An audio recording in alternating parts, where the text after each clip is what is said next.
Nahum Chapter 1. The message concerning Nineveh.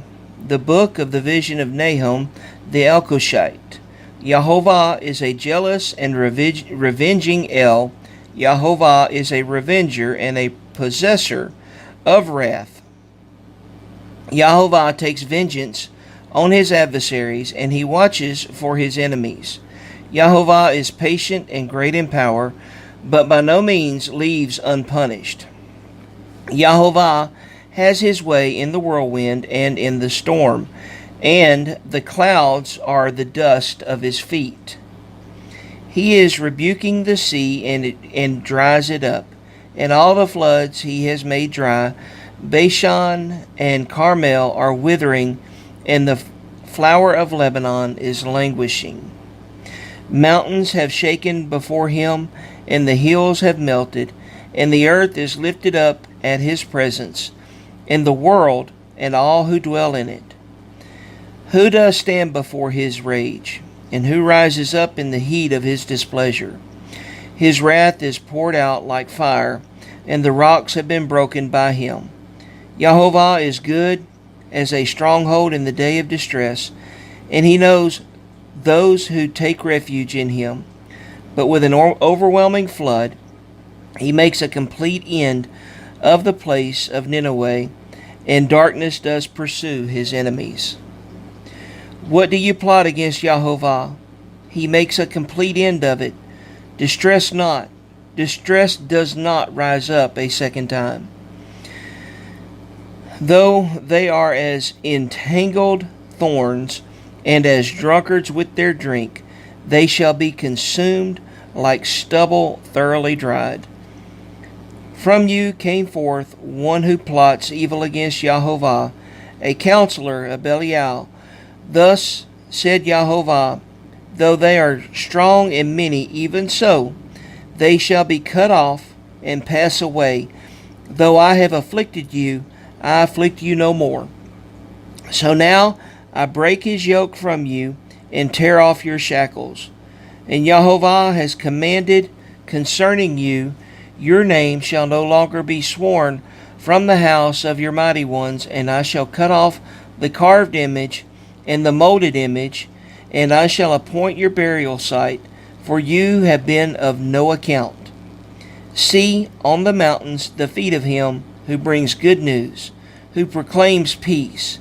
O Yehuda, celebrate your festivals, perform your vows, for Belial shall no more pass through you. He has been cut off completely. Nahum Chapter 2. He who breaks in pieces has come up before your face. Guard the ramparts, watch the way, strengthen your loins, fortify your power very much.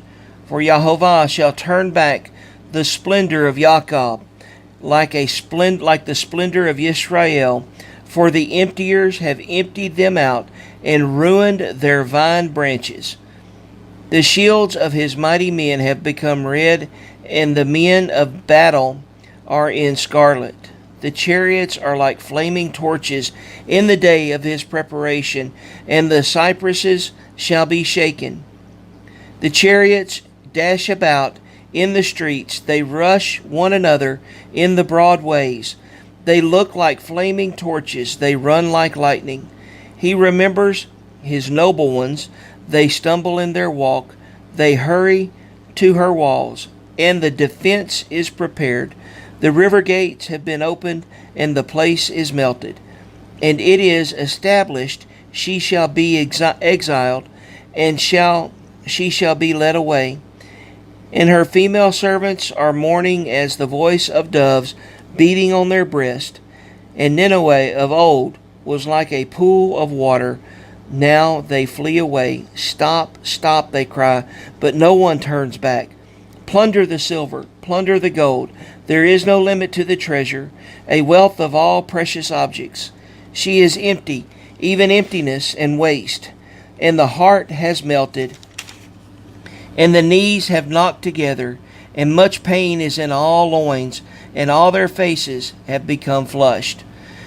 Where is the where is the den of the lions and the feeding place of the young lions, where the lion, the lioness, and the lion's cub walked, with no one to disturb them?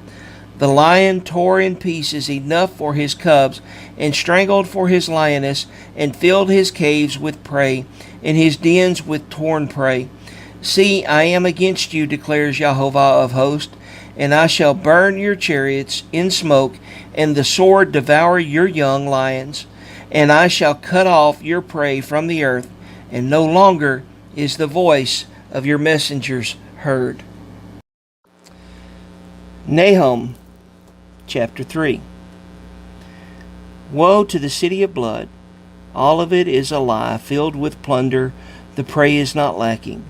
The sound of a whip and the sound of rattling wheels, of galloping horses, of jolting chariots, mounted horsemen with bright sword and glittering spear, and many wounded, and a mass of dead bodies, and no end of corpses. They stumble over the corpses, because of the many whorings of the well-favored whore, the mistress of sorceries, who sells nations by her whorings, and clans by her sorceries. See, I am against you, declares Jehovah of hosts, and shall lift up your skirts over your face, and shall show nations your nakedness and reins of your shame. And I shall cast abominations upon you, and treat you as a foolish, and make a spectacle of you. And it shall be that all who see you flee from you, and say, Nineveh is laid waste. Who does mourn for her? Where do I seek comforters for you? Are you better than Ammon, who dwelt by the Nile streams, with waters around her, whose rampart was like the sea, whose wall was like the sea? Cush and Mitzrayim were her strength, even unlimited. Put and Nubim were your helpers. Yet she was exiled. She went into captivity. At the head of every street her young children were dashed to pieces. Lots were cast for her esteemed men, and all her great men were bound in chains. You too are to become drunk. You are to go into hiding. You too are to seek refuge from the enemy. All your strongholds are fig trees with ripened figs. When shaken, they shall fall into the mouth of the eater. See, your people in your midst are women. The gates of your land shall be opened wide to your enemies. Fire shall consume your gate bars. Draw for yourself water for the siege. Strengthen your defenses. Go into the clay and tread the mortar. Lay hold of the brick mold. There a fire shall consume you. A sword cut you off, eat you up like locust. Make yourself many like the locust. Make yourself many like the swarming locust. You have increased your merchants more than the stars of the heavens. The locust shall strip off and fly away. Your officials are like the locust, and your marshals are like the great grasshoppers, which settle in the hedges on a cold day. When the sun rises, they flee away, and the place where they are is unknown. Your shepherds have slumbered, O sovereign of Ashur. Your nobles lie down to rest. Your people are scattered on the mountains, and no one gathers them. Your injury has no healing. Your wound is grievous. All who hear news of you shall clap their hands over you. For over whom did your evil not pass continually?